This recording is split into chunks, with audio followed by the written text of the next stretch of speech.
as I was part of Smash Main series and Smash Session series. Every question was controversial question, so after the search discussion only I have known how to answer those questions. Second बार तो जब मैंने mains दिया तो आपके through direct मैंने answer writing में काफी हेल्प मिला, आपने कॉपी चेक करी. The Smash Mains, it was targeted mainly for people who have problem with mains, who went to interview but who are not able to, improve their main score. Civils daily का वो join किया था. So this was something which I found कि इसने काफी मुझे help किया. तो सर से मैं काफी फ्रैंकली डिस्कस कर लिया करता था अपने GS 1 2 3 कोई इशू हुआ करता था तो वो उनसे पूछ लिया करता था, थोड़ा बहुत वो भी सजेस्ट कर दिया करते थे करा. सो मैंने सिविल्स दिल्ली जुलाई में ज्वाइन किया, जुलाई 2023 एंड अब तक मैंने नियरली 7 to 8 समाचार मंथन टेस्ट लिखे और average score so 40 to 45. 40 to 45. Okay, ठीक है. हमें ग्रो करना है, 57 तक हाईएस्ट गए हमारे टेस्ट में. ठीक है ना, आप देख रहे हो ना कितने बच्चे काफी अच्छा कर रहे हैं. तो 10 to 12 नंबर का जंप करना है, मैं बताता हूँ आज, डोंट वरी, इसीलिए वो सेशन रखा है. डायरेक्टिव्स और 30 टेलवर्स आपको मेंस में कैसे कैटर करने हैं, इसका मीनिंग क्या है, ये पूरा अच्छे से पढ़ना है और इसका काइंड ऑफ 1 लाइन में शॉर्ट नोट बना के मुझे दिखाना है. ठीक है, ओके. 30 डायरेक्टिव्स और 30 टेलवर्ड्स. अब इसमें क्या होता है, जैसे क्रिटिकली एनालाइज हो गया, ठीक है, जैसे define, describe, elaborate, explain, explore, clarify, elucidate. ठीक है, तो बेसिकली आपको ये करना है. क्वालिटी ऑफ कंटेंट पे ध्यान दो. जैसे मैंने मैकफर्सन का एग्जांपल दिया था, आप क्वेश्चन इंटरप्रिटेशन प्रॉपरली करो. जैसे मैंने लेटरल एंट्री का एग्जांपल दिया एंड जैसे हमने ह्यूमन राइट कमीशन की बात की, बस अगर आप उतना करोगे, अगर आप क्वालिटी रखोगे, तो आपको जो है 120 for 10 markers and 170 for 15 markers, आपको इतना ही वर्ड लिमिट रखोगे तब भी चलेगा. Hello Narendra, good evening.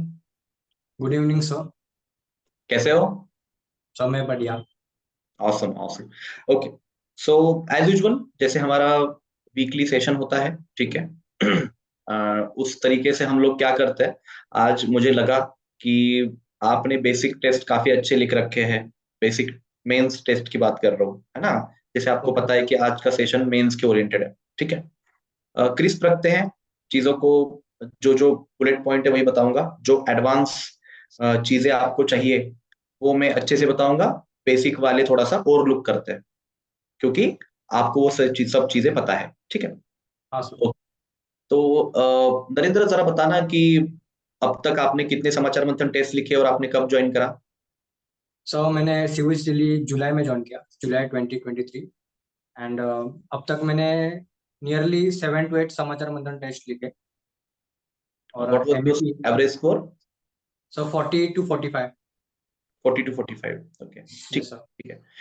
हमें ग्रो करना है, 57 तक हाईएस्ट गए हमारे टेस्ट में. ठीक है ना, आप देख रहे हो ना कितने बच्चे काफी अच्छा कर रहे हैं. तो 10 to 12 नंबर का जंप करना है, मैं बताता हूँ आज, डोंट वरी, इसीलिए वो सेशन रखा है. ठीक है, एमईपी कितने लिखे आपने? सर एमईपी मैंने 5 लिखे. 5 लिखे हैं, वेरी गुड. कितना स्कोर है हाईएस्ट? Sir highest 90. कौन से पेपर में आया है? Sir GS2. अच्छा, GS2 था, पूरा था या सिर्फ गवर्नेंस कॉन्स्टिट्यूशन का पार्ट था? सर जिसमें हाईएस्ट आए वो गवर्नेंस का था एंड पूरे भी लिखे सेक्शन GS2 का पूरा टेस्ट. ठीक है, गुड. ओके, सो सी, हम अभी एक काइंड ऑफ मीडियोकर स्टेज में हैं. ठीक है, जब आप आए थे तब आपको आंसर राइटिंग बिल्कुल नहीं पता थी in the perspective of UPSC civil services. जो बोझ लेके हम आते हैं कि एकेडमिक्स में मैंने 10+2 में कैसी आंसर राइटिंग करी, वो हम लिखने की कोशिश करते हैं, जो बहुत ही गलत तरीका है. ठीक है, यूपीएससी की डिमांड अलग है. तो समझते हैं, जैसे आप इतने अच्छे नंबर प्रीलिम्स में लाए, सीसैट में आप गए हो 2 बार, जीएस में आप अच्छा स्कोर कर रहे थे, अराउंड 109 110, राइट. सो दोनों 22 और 23 प्रीलिम्स. तो मुझे ये चाहिए यार आपसे कि मैं आपका मेंस बहुत अच्छे से करवा लूं 31 जनवरी तक और प्रीलिम्स उसके बाद. ठीक है, मतलब नॉट एग्जैक्टली मेनली जैसे हम आंसर राइटिंग कर रहे हैं डेली प्लस वीकली, वैसे हमें करनी है. ठीक है, हाँ, यहाँ पे कुछ टेक्निक्स की बड़ी जरूरत है to write an answer effective. ठीक है, and why to write answer in effective manner, it is as simple as that, to get a good service, good number, and that will convert to good service or the desired service. Okay, yes sir, it is, हाँ मतलब it is all on like what you right, how you right, ठीक है, and how you present, ठीक है। देखो एक बात समझनी है, गंदा सब लिखते हैं, 7 मिनट में लिखना है ना 10 नंबर का क्वेश्चन, और 10-11 मिनट में 15 नंबर का क्वेश्चन, अगर हम जीएस की बात करें तो गंदा सब लिखते हैं, जो कम गंदा लिखता है वो क्वालिफाई होता है, ठीक है। तो don't don't be a best, best is enemy of good, yes sir, right. तो एटलीस्ट आपको गुड रहना है, कंसिस्टेंट रहना है। जैसे मेरा मंत्र है, मैं हमेशा कहता हूं कि 20 क्वेश्चन मतलब 20 क्वेश्चन, 19.5 भी नहीं, ठीक है ना। बस ऐसा करना है और करना है, चलते रहना है, ठीक है। तो जैसे यूपीएससी में मेंस में हम देखते हैं कि quality always prior to quantity, ठीक है। यस क्योंकि मैं आपको क्यों बता रहा हूँ, मैंने आपके समाचार मंथन के आंसर सभी मैं देख रहा था, और जैसे मैं देखता आ रहा हूँ वर्ड लिमिट क्रॉस हो रही है, हाँ ठीक सर, है। हाँ, तो इतना टाइम, मतलब ये टाइम जो आपका हमेशा कंसर्न है कि सर टाइम भी बहुत लगता है, तो हाँ वर्ड लिमिट क्रॉस हो रही है, इसकी वजह से टाइम लग रहा है। और बेसिकली वर्ड लिमिट क्यों क्रॉस हो रही है, क्योंकि हम अच्छे से डायरेक्शन नहीं पढ़ रहे। आपने पढ़ा है यूपीएससी का पेपर, प्रीवियस ईयर क्वेश्चंस देखे आपने? हाँ जी सर, देखे। तो क्या लिखा होता है सबसे पहले sir word, instruction? Stick to word limit. That is okay. Stick to word limit, 150 for 10 markers, 250 for 15. Okay, but uh, they have written in on their first paper, like on the first instruction is the quality is always prior to quantity. So the word limits जो होते हैं, that is only a kind of you know like that is not like कि आप उस मतलब आपको उतना ही लिखना है ऐसा नहीं है, मतलब it is not like that you have to write in 150 words only, like exactly on 150 words you can write, you can write in less than 150 words as well. The condition is the proper keyword should be included and the demand of question should be fulfilled, right? Suppose अगर हम political science में democracy की बात कर रहे हैं, ठीक है, तो आप डेमोक्रेसी में दुनिया लिख दो, ठीक है, आपको एक उतने नंबर आएंगे जितने एक एवरेज नंबर आते हैं जिसका आपका सिलेक्शन होगा नहीं, 3, 2.5, 3, 3.5 नंबर आएंगे मैक्स। लेकिन अगर आप डेमोक्रेसी में रियल लाइफ एग्जांपल्स डालो, करंट इश्यूज डालो, प्लस मैक्फरसन का नाम डालो, तो उस कीवर्ड से बड़ा फर्क पड़ता है, ठीक है। फिर आपको जो है 4.5-5 जो एक बेस्ट नंबर कहलाते हैं वहां तक आप पहुंचोगे, out of 10 I am talking about, and आपको फायदा होगा।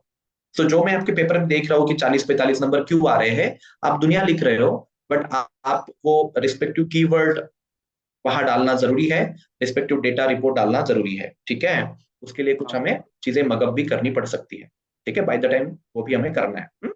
चलो, सो बेसिकली ये था मोटा मोटा कि quality is always prior to quantity, and for 10 markers 7 minutes, for 15 marker around 10 minutes, so 170 minute में आपका पेपर खत्म हो जाता है, ठीक है।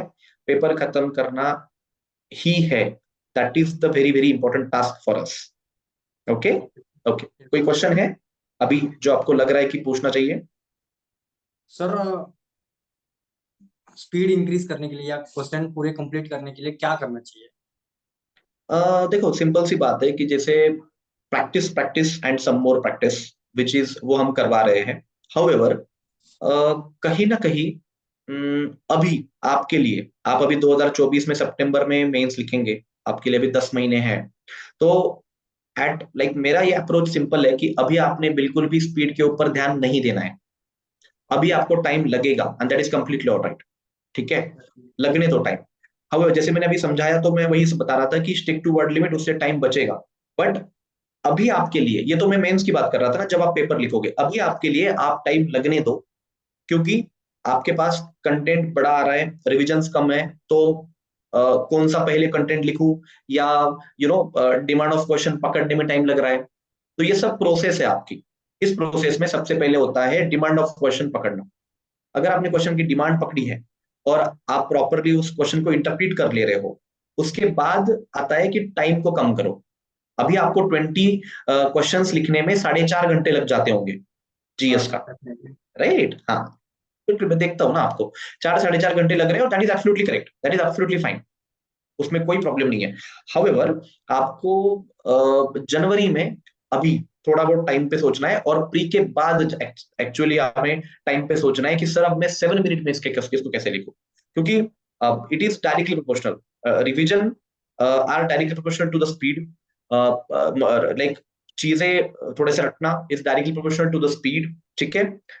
हाउएवर माइंड मैपिंग और ब्रेन मैपिंग करना is directly proportional to the speed, okay. ये सब चीजें हमें बाय द टाइम करनी है, ठीक है। तो हाँ, और कुछ फंडे है, जैसे कि अगर पेरिफेरल पार्ट ऑफ क्वेश्चन है तो आपको क्या करना है, पेरिफेरल पार्ट के लिए फ्लो चार्ट यूज करना है, डायग्राम यूज करनी है, ठीक है। तो जिससे आपका पेरिफेरल पार्ट शॉर्ट में कवर हो, ओके। एंड कोर पार्ट के लिए आप फिर एक्सप्लेन करो, ठीक है। एंड बुलेट्स में लिखो, पैराग्राफ में मत लिखो, ठीक है। ये कुछ पॉइंट है। चलो मैं शेयर स्क्रीन करके दिखा देता हूँ। मेरी स्क्रीन दिख रही है आपको? हाँ सर, दिख रही है। Understanding the core and non core part, yes sir. ठीक है। सो बेसिकली देखो, ये क्वेश्चन लेता हूं मैं, लाइक सबसे पहले क्या होता है ना, आपको सबसे पहले जैसे मैंने कहा, यहाँ पे मैंने लिखा है कि try to write the answers in point format rather than paragraph format, yes sir. ठीक है। आपका टाइम भी बचाएगा और आपको नंबर भी देगा। Second, understanding the core and non core part of the question, ठीक है। तो क्वेश्चन लेके समझाता हूं। अब ये क्वेश्चन जरा पढ़ना Narendra. Though the Human Rights Commission have contributed immensely to the protection of human rights in India, yet they have failed to assert themselves against the mighty and powerful. Analyzing their structural and practical limitations suggest remedial measures. Okay, अब आपको मैं समझाता हूँ। देखो, मैं screen of कर देता हूँ, मैं आपको समझाता हूँ। क्वेश्चन तो हमने पढ़ लिया। सी, कोई भी क्वेश्चन है ना नरेंद्र, अब नंबर कैसे बढ़ाने में आपको टेक्निक बताता हूँ। मैंने इतने मेरे स्टूडेंट्स देखे, मेरे अंडर 70-72 स्टूडेंट्स हमारे मेंटरशिप में, मेरे पर्सनल गाइडेंस में, सर्विस में आए हैं। उन सबका एक क्रक्स में बताता हूँ क्यों सर्विस में है। उनसे कहीं गुना ज्यादा कंटेंट वाले बच्चे भी है, उनका नहीं हुआ। क्रक्स क्या है कि टेक्निक या टूल किट पता होनी चाहिए कि नंबर कैसे बढ़ाने। मेरी मेंटरशिप में, सिविल दिल्ली की मेंटरशिप में आपको पता चल गया होगा कि शायद नॉलेज उतना ही रहेगा, ज्ञान उतना ही रहेगा, बट नंबर बढ़ रहे हैं। हाँ सर। आपके पहले टेस्ट में आपको 26 थे, आज आप 45 तक पहुंचे हो, हाँ सर। है ना। सो ये 57 तक जाएगा, don't worry, out of 125। Okay, so तो बेसिकली क्या है ना कि structure, question interpretation and quality of content, ये तीन चीजें बहुत ज्यादा इंपॉर्टेंट है हमारे आंसर में, ठीक है। मतलब हमारा आंसर एसेस होता है, हमारा आंसर इवैल्यूएटर इवैल्यूएट करता है by using these 3 parameters, okay. तो स्ट्रक्चर को आउट ऑफ 10 1 नंबर होता है, ओके। ठीक है। यस, एंड देखो आउट ऑफ 10 बेस्ट नंबर 5 है, बेस्ट 5 है, ठीक है। अब देखो, यूपीएससी नेवर अनवेल्स कि उनकी स्ट्रेटेजी क्या है, बट जो हम स्ट्रेटेजी यूज करते हैं जिससे रिजल्ट आ रहे हैं वो ये बता रहा हूँ, ठीक है। तो स्ट्रक्चर को 1 नंबर होता है, क्वेश्चन इंटरप्रिटेशन को 2 नंबर होता है, क्वालिटी ऑफ कंटेंट को 2 नंबर होता है। तो आपका पेपर 5 में से ही असेस होता है, 10 में से 5 में से ही आपको मिलेगा, 5 में से 5 भी मिल सकता है, ठीक है। 5.5 are the highest numbers, I am taking 5 as the standard one. तो आपको, अगर आपका स्ट्रक्चर अच्छा है, तो what is mean by structure then? Structure, content, introduction, body and conclusion, yes. IBC. अगर आपका क्वेश्चन में सेग्रीगेटेड इंट्रोडक्शन है, सेग्रीगेटेड बॉडी है, सेग्रीगेटेड कंक्लूजन है, ठीक है, और way forward, then it means आपको 1 नंबर मिलना चाहिए। द कंडीशन इज आपका इंट्रो सटीक होना चाहिए with respect to the core demand of the question, right. कोई प्रॉब्लम है? No sir. आप कौन से इंट्रो यूज करते हो नरेंद्र? सर डेफिनेशन यूज करता हूँ, या फैक्ट्स अगर कोई रहेगा, या डेटा कोई रहेगा तो मैं वो यूज करता हूँ क्वेश्चंस। Very good. देखो यार, इतना मुझे आपको इक्विप बनाना है ना कि आप 10 क्वेश्चंस को 10 डिफरेंट इंट्रोडक्शन लिख सको, ओके। राइट। क्योंकि इंट्रोडक्शन के अप्रोचेस होते हैं। डेफिनेशनल अप्रोच, बहुत सही कहा आपने। Factual approach, definitional plus factual approach, ठीक है। ब्रीफ एक्सप्लेनेशन अप्रोच, ठीक है। कभी कभार कोट बेस्ड अप्रोच, ठीक है। Real life example based approach, current based approach, ठीक है। There are multiple approaches, current plus fact based approach, ठीक है। सो कभी कभी क्रक्स बेस्ड अप्रोच, जस्ट बस क्रक्स ऑफ द क्वेश्चन, ठीक है। And you can write 10 different introductions for 10 different questions of 10 markers and 10 different introductions for 15 different for 15 markers 10 different questions. Okay, so आपको इतना ज्यादा variety लाना चाहिए जिससे आपके नंबर्स हमेशा वो लुक्रेटिव लगे पेपर चेक करने वाले इवैल्यूएटर को कि हाँ मतलब इसने सिर्फ डिमांड नहीं पकड़ी है, इसने इंट्रोडक्शन बड़ा सही रखा है. मैं इंट्रोडक्शन पे बड़ा फोकस करता हूँ, आपको पता है, क्योंकि like that is a first impression. अगर वो आपने सटीक पकड़ लिया तो एक कॉन्फिडेंस आ जाता है इवैल्यूएटर में कि इनको अच्छे से सब क्वेश्चन समझ में आ चुका है. ओके. अगर आपको मोटी मोटी भाषा में मुझे समझाना है कि सर इंट्रोडक्शन, बॉडी, कंक्लूजन में डिफरेंस क्या है, तो सिंपल सा बताता हूँ. जो क्वेश्चन पढ़ने के बाद आपको क्वेश्चन जैसे समझ में आ चुका है तो वो क्वेश्चन उनको समझाना है, दैट इज इंट्रोडक्शन. ठीक है, टॉकिंग अबाउट कि इंट्रोडक्शन, बॉडी, कंक्लूजन में क्या डिफरेंस है. ठीक है, सिंपल सी टर्म्स में बताया जाए तो structure, question interpretation and quality of content, these three parameters are there which evaluators do take into consideration before providing or rewarding an answer. Okay. Yes, sir. So what is mean by structure? Please let me know what is mean by structure. Sir, we are able to structure the question in intro, body, conclusion form. I'm sorry. And we are addressing the core. मतलब हम question को address कर रहे हैं in introduction, body and conclusion format. Very good. ठीक है, so like अब दूसरा क्वेश्चन ये आता है कि how you can differentiate intro, body and conclusion. Sir, intro में एक ओपनिंग स्टेटमेंट रहेगा कि this is the question and this is the one aspect of the question. Body में हम अलग अलग एस्पेक्ट देखेंगे और कंक्लूजन में हम एक एंडिंग स्टेटमेंट देंगे या एक काइंड ऑफ ये ठीक है. हाँ ठीक है, हम यही करते हैं, ये जेनरिक सा मोटा मोटा यही है. बट इंट्रोडक्शन वो होता है जिससे मुझे पता चले कि आपको क्वेश्चन सटीक में समझ में आ गया है, एकदम सटीक से. ठीक है, बॉडी में वो होता है कि जो पूछा गया है उसका जवाब आप दे रहे हो. ठीक है, एंड कंक्लूजन वो होता है कि एक कंक्लूडिंग रिमार्क्स आप डाल रहे हो प्लस आप एक वे फॉरवर्ड दे रहे हो. रादर इट्स सस्टेनेबल और इमीडिएट और बोथ, बट एक concluding remarks with respect to the demand of question plus a way forward. ठीक है, अब इस क्वेश्चन को लेते हैं. I'll just share my screen. See. Okay, so though the human rights commissions have contributed immensely to the protection of human rights in India, yet they have failed to assert themselves against the mighty and powerful.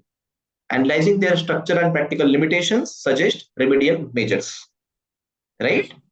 अब आप इसमें मुझे बताइए कि इसमें core demand of the question क्या है और क्रक्स ऑफ द क्वेश्चन क्या है.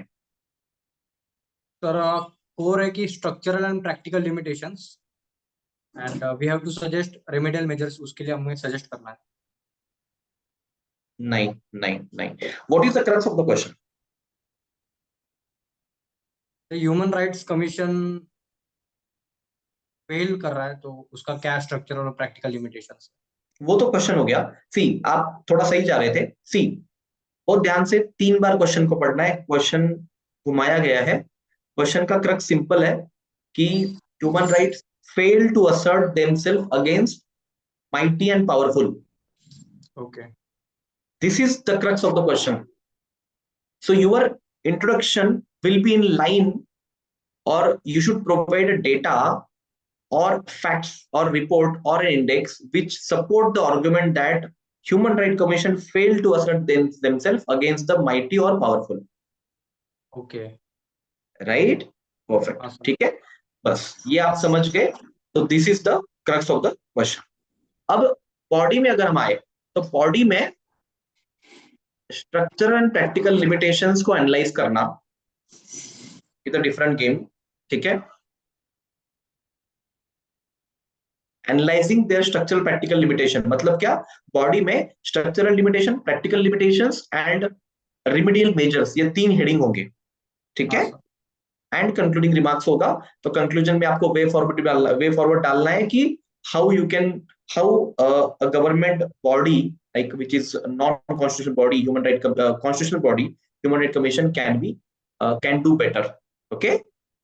Yes, sir. How the body can assert themselves against the mighty and powerful, which should be the basic structure of Human Rights Commission actually. Okay, so this is what.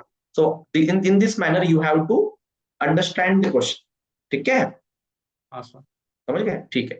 अब मैं आपको बताता हूँ कि बड़ा question होता है माइंड में कि डायग्राम फ्लो चार्ट कैसे बनाने, कब बनाने, बनाने कि नहीं बनाने। तो देखो ज्योग्राफी वाले क्वेश्चंस में आप डायग्राम डालो, ठीक ओके है, सर। लेकिन डायग्राम खींचतान के नहीं डालनी है, वो डायग्राम वहां पे लगनी चाहिए कि वहां पे वो डिमांड ऑफ क्वेश्चन में अलाइन होनी चाहिए, but try to use diagrams in all of your geography question, okay. Okay sir. अगर हम इंटरनेशनल रिलेशंस की बात करें तो मैं आपको दिखाता हूं कि मैप यूज करना है इन क्वेश्चंस रिलेटेड टू नेबरहुड और जियोपॉलिटिक्स। तो जियोपॉलिटिक्स के कोई भी क्वेश्चन में आपको मैप यूज करना है, so this is the map, okay. Okay. CPSC का क्वेश्चन है,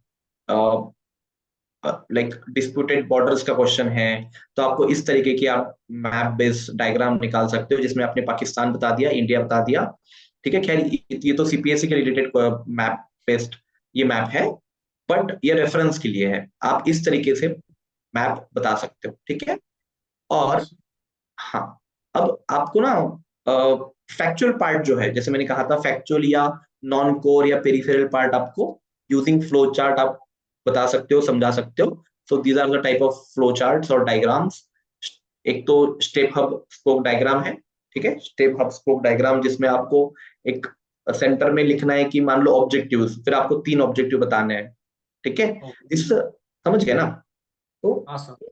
ये एक लुक्रेटिव वे है टू मेक इवैल्यूएटर्स अंडरस्टैंड कि what you want to convey in exact articulate manner, okay. तो मान लो कि सर्कुलर डायग्राम तो कब यूज करनी है? तो जब जहां पे सर्कल कंप्लीट होता है, जहां पे विशियस साइकिल का सर्कल कंप्लीट होता है, जहां पे डॉट्स कनेक्ट होते हैं, जैसे सप्लाई साइड का यहाँ पे मैंने बता रखा है कि मतलब अगर अंडर डेवलपमेंट है तो उसका क्या होगा, तो because of under development the repercussion would be there would be low productivity, okay, and if there will be low productivity it means it will be low income. Obviously if it would be low income it means low savings as well as low investment, and as you are having the low investment there will be capital deficiency. Yes sir. Okay, and if there will be capital deficiency under you again you are underdeveloped, right? Yes sir. Okay, so under development से again under development तक हमारा जो पाकिस्तान का example लेके बता सकते हो कि अभी उनका उनकी जो जीडीपी वगैरह की प्रॉब्लम्स चल रही है, तो you can explain this through circular diagram Pakistan को लेके, क्या। अब अगर आपको कुछ की डिफरेंस बताने हैं, यहाँ पे प्लानिंग कमीशन पहले था, नीति आयोग बाद में आया, तो आपको ना हमेशा ध्यान में रखना है कि सेम पैरामीटर्स पे दोनों को कंपेयर करना है। हम क्या करते हैं ना कि कंट्रोल की बात कर रहे हैं और यहाँ पे कुछ डायरेक्शंस की बात कर रहे हैं, हम फंड एलोकेशन की बात प्लानिंग में कर रहे हैं, नीति आयोग में आप फंड एलोकेशन की बात ही नहीं कर रहे, कुछ और बात। तो you have to use the parameters, आपको नंबर इस पैरामीटर के बेस पे मिलेंगे कि कंट्रोल की बात करें दोनों में क्या फर्क है, ठीक है, फंड में क्या डिफरेंस है, काइंड ऑफ, ठीक है। तो मुझे मतलब बेसिकली ये कहना है कि आपके जो आंसर्स है इसमें ये सारी चीजें आनी चाहिए। अब दूसरा सबसे इंपॉर्टेंट चीज कि आपके आंसर के हेडिंग्स कैसे होनी चाहिए। व्हाट डू यू थिंक, कैसे होनी चाहिए हेडिंग्स? सर बॉडी के हेडिंग्स, बॉडी में है जो अपन हेडिंग्स यूज करते हैं sir, directly from the questions the part we have to address वही हम हेडिंग्स ले सकते हैं। बिल्कुल, देखो हमेशा से अगर आपको क्वेश्चन के साथ आपका आंसर अलाइन रखना है तो you have to use the keywords of the question as heading और सब heading of your body of the answer, okay, and that is more than sufficient with respect to the the headings are concerned, ठीक है, and it should be as objective as possible, ठीक है। ठीक है, ये मैंने समझा दिया है।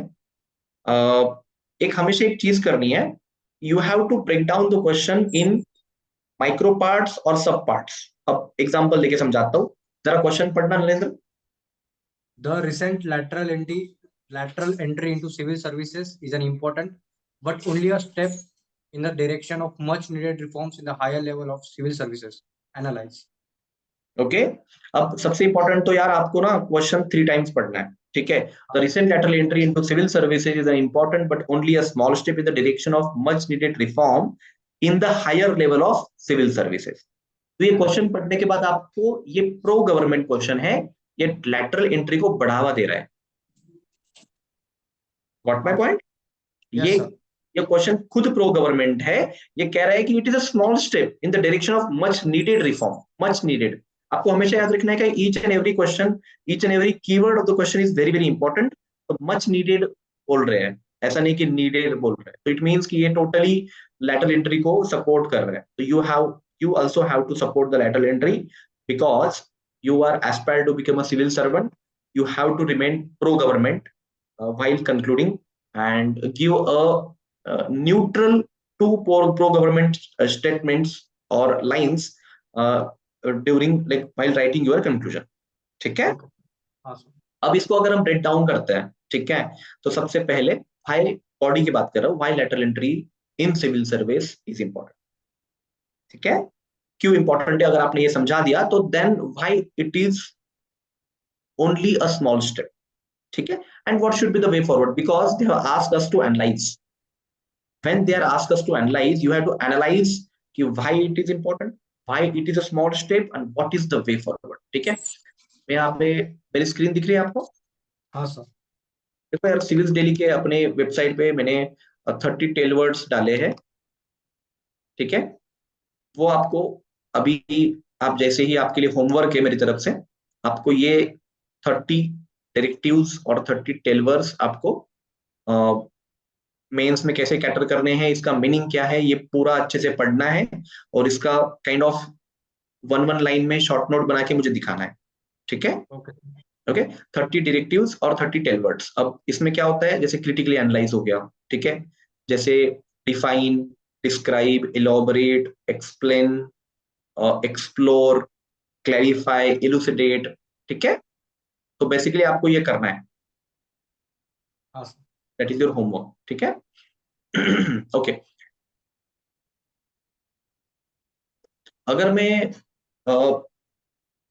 अगर मैं बात करूं कि जैसे आपने पूछा भी था कि सर टाइम कैसे बचाना है, अगर मैं बात करूं इंट्रोडक्शन की तो आप लिख सकते हो इंट्रोडक्शन जो है it shall be of around 25 to 30 words. With respect to 10 markers, it is around 25 words. With respect to 15 markers, it is around 30-35 words. It should not be more than that. Introduction should be in paragraph format. Conclusion should be in paragraph format. Body should be in bullet format by using heading, subheadings. Okay, headings को block में डालना है, 1 2 3 4 number देके आपको लिखना है। ठीक है, and introduction should be of मान लो 25-30 words, body should be of 70-80 words and conclusion should be of 15 to 20 words. Okay. तो आपका 25 + 20 45 और यहाँ पे 70-80 वर्ड्स, तो 120 वर्ड्स में 125 वर्ड्स में आपका आंसर हो रहा है। आपको 150 वर्ड लिखने की जरूरत बिल्कुल नहीं है और 250 में आपको हार्डली 170-180 वर्ड्स लिखने हैं।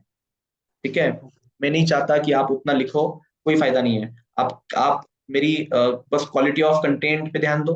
जैसे मैंने मैकफर्सन का एग्जांपल दिया था, आप क्वेश्चन इंटरप्रिटेशन प्रॉपरली करो, जैसे मैंने लैटरल एंट्री का एग्जांपल दिया, एंड जैसे हमने ह्यूमन राइट कमीशन की बात की।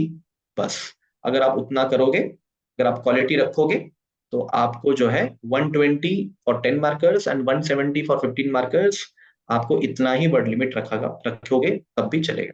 ठीक है, चलो कुछ क्वेश्चन है सर? जब हम 20 क्वेश्चंस लिखते हैं तो वो एक मोनोटोनस हो जाता है कि इंट्रोडक्शन, बॉडी, फिर उससे सब हेडिंग, कंक्लूजन। तो वो मोनोटोनस कैसे ब्रेक कर सकते हैं हम?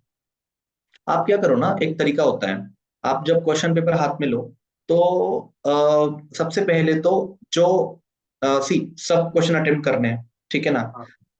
हाँ, तो जो 15 मार्कर है 11 to 20 उसको पहले लिखो। ठीक है, एंड देन क्वेश्चन 1 to 10 पे आओ। ठीक है, मैंने अपने टाइम में ऐसे ही किया है। मैंने बहुत बार ये भी ट्राई किया कि 11 to 15 1 to 5, 11 to 15, 6 to 10, 6 to 20, but इसमें भी पेन है। तो थोड़ा सा आपको मोनोटोनसनेस छोड़ने के लिए बता रहा हूँ कि 11 to 20 पहले खत्म करो, आपको थोड़ा सा नया कुछ फील होगा। एंड फिर 1 to 10 पे आओ। उससे आप बहुत टाइम नहीं लगाते 10 मार्कर्स को, क्योंकि जस्टिफाइड नहीं है, आप 15 को उतना लगा दो, ठीक है। ये हो गया। दूसरा सी बात यह है कि जैसे मैंने कहा था स्टार्टिंग में, इंट्रोडक्शन को जितना लुक्रेटिव, जितना डायमेंशन टाइप करना चाहिए, जितना ओपन रखो उतना अच्छा है। तो आपको इंट्रोडक्शन में खेलना है, आपको इंट्रोडक्शन बड़ा प्रॉपरली डिजाइन करके लिखना है। मैं तो कहता हूँ आप इंट्रोडक्शन पे प्रॉपर वर्क करो, ठीक है ना। वहां पे टाइम नहीं होता है, वहां पे टेम्पलेट बनी होनी चाहिए, वहां पे नोट मेकिंग बड़ी इंपॉर्टेंट है। अगर आपके सारे नोट्स प्रॉपरली बने हैं, टेम्पलेट आपकी बनी हुई है, तो आपका यही तो किया था एयर 22 पवन दत्ता, 48 आदित्य, 49 संस्कृति, 50 अभिजीत रे, सोहम मांडरे, इन लोगों ने सारे टेम्पलेट बना के रख दिए थे, सारे हमारे स्टूडेंट हैं। तो इनकी टेम्पलेट तब काम आ गई, तो मोनोटोनसनेस लगेगा नहीं, क्योंकि आपको कॉन्फिडेंस आएगा कि यार मेरे पास सब कुछ रेडी है, ठीक है, मैंने तो टेम्पलेट बना रखी है, क्योंकि ये सिलेबस का पॉइंट है, तो मेरे को पता है कैसे करना है, ठीक है। दूसरा, इंट्रोडक्शन में मैं बहुत सारी तरीके यूज कर सकता हूँ, तो मेरे को फिर और मोनोटोनस नहीं लगेगा। तीसरा, 3 घंटे में खत्म करना है, तो 6.57 मिनट्स में 10 मार्कर को खत्म करना है। अकॉर्डिंगली 10 मार्कर को, 15 मार्कर को 10 मिनट्स में खत्म करना है। तो you will have that motivation to write and finish the paper as soon as possible, as quick as possible. तो वो आपको मोनोटोनस या मैं थक गया, वो सब चीजें आने ही नहीं वाली। यूपीएससी जब मेंस लिखने का मौका दे रही है, तो बिल्कुल ये सवाल मन में नहीं आता, ठीक है ना। मेरे को वोमिटिंग हो रही थी मेरे मेंस के टाइम, मैंने ट्रस्ट मी, मैंने सोचा मैं अगर वोमिटिंग करने जाऊं, क्योंकि बंदा बड़ा टायर्ड हो रखा होता है, दूर दूर सेंटर आता है, तो दिल्ली में मैं लिख रहा था, तो मैंने कहा अगर मैं वोमिटिंग, इथिक्स का पेपर था, तो मैं वोमिटिंग करने जाऊंगा तो मेरा 5 मिनट जाएगा, मेरा एक क्वेश्चन जा सकता है, और इथिक्स बड़ा लेंथी होता है, टाइम नहीं, आपको पता है। तो मैंने वोमिटिंग रोक के रखी, मतलब मैंने वोमिटिंग रोक के मैंने पेपर कंप्लीट किया था, तो बड़ा पेनफुल था मेरे लिए, बट मैंने पेपर नहीं छोड़ा। सो तो अकॉर्डिंगली इंटरव्यू कॉल आई थी, फाइनल सिलेक्शन नहीं हो पाया फिर भी, बट द पॉइंट इज कि वहां पे आप दुनिया छोड़ के आपको लिखना होता है, तो मोनोटोनस की बात ही नहीं है, ठीक है। चलो ठीक है, then let's get on the work, let's get on work and just finish, just keep writing Samachar Manthan and finish MEPs as much as you can. जो हमारा वीकली शेड्यूल है उसके हिसाब से आपको टेस्ट खत्म करने हैं, ठीक है। अगले, हाँ, अगले वीक जब आप पेपर लेके आओगे, तो I discuss your paper and important questions in like in detail manner, ठीक है। चलो चलो, take care, bye bye, signing of.